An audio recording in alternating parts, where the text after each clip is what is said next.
హిమాచల్ ప్రదేశ్లో తెలంగాణ ప్రభుత్వం 6,200 కోట్ల రూపాయలతో ఓ పవర్ ప్రాజెక్ట్ నిర్మించాలని అనుకుంటోంది. ఇందుకోసం అడ్వాన్సులు కూడా చెల్లించేసింది. ఆర్థిక పరిస్థితిపై ముఖ్యమంత్రి అరుస్తున్న దీనమైన అరుపుల గురించి పక్కన పెడితే ఇప్పుడు హిమాచల్ ప్రదేశ్లో విద్యుత్ ప్లాంట్ కట్టాల్సిన అవసరం ఏమొచ్చిందో ఎవ్వరికీ అర్థం కావటం లేదు. ఈ నిర్ణయాన్ని కాస్త తవ్వి చూస్తే కళ్ళు బయర్లు కమ్మే నిజాలు కనిపిస్తున్నాయి. తెలంగాణ జెన్కో ఇటీవల హిమాచల్ ప్రదేశ్ ప్రభుత్వంతో హైడల్ ప్రాజెక్టు నిర్మాణానికి ఒప్పందం చేసుకున్నారు. అప్ ఫ్రంట్ ప్రీమియం కింద 26 కోట్ల రూపాయలు చెల్లించారు. మరో 26 కోట్ల రూపాయలు చెల్లించేందుకు అన్ని ఏర్పాట్లు పూర్తయ్యాయి. అయితే ఫిజిబిలిటీ రిపోర్ట్ లేదు, డిపిఆర్ అసలే లేదు. ఇంకా చెప్పాలంటే జెన్కో బోర్డు ఆమోదం కూడా లేదు. అయినా ఎంఓయూ చేసుకుని 26 కోట్ల రూపాయలు చెల్లించారు.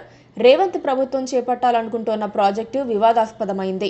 2009లోనే మోసర్ బేర్ కంపెనీ 64 కోట్ల అప్ఫ్రంట్ ప్రీమియం చెల్లించి హిమాచల్ ప్రదేశ్లోని ప్రతిపాదిత సేలి మియార్లో హైడ్రో పవర్ ప్రాజెక్టులు కట్టాలని భావించింది.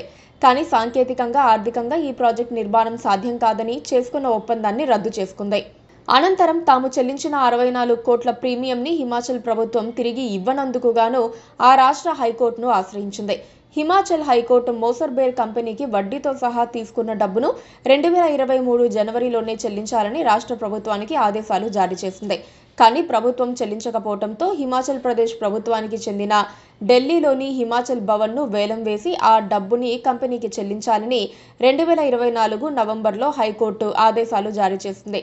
7 నెలలకు పైగా అత్యధికంగా మంచు కురిసే ప్రాంతంలో హైడ్రల్ పవర్ ప్రాజెక్టు సాధ్యం కాదని 2019లో ఒప్పందం చేసుకున్న కేంద్ర ప్రభుత్వ రంగ సంస్థ అయిన ఎన్టీపీసీ కూడా చేతులెత్తేసి ఒప్పందాన్ని రద్దు చేసుకుంది.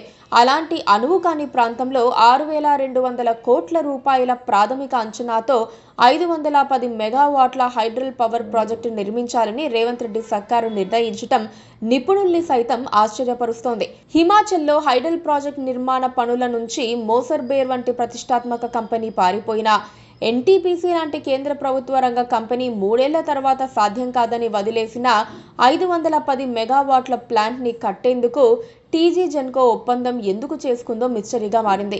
2 దశాబ్దాల కాలంలో ఒక్కరు కూడా కట్టేందుకు ముందుకు రాని ప్రాజెక్టుపై 6,000 కోట్లకు పైగా తెలంగాణ ప్రజల సొమ్ము దారబోసేందుకు రెడీ అయ్యారు. దీని వెనక ఉన్న గూడుపుటాని ఏంటి? Please subscribe to KTV Telugu. KTV Telugu.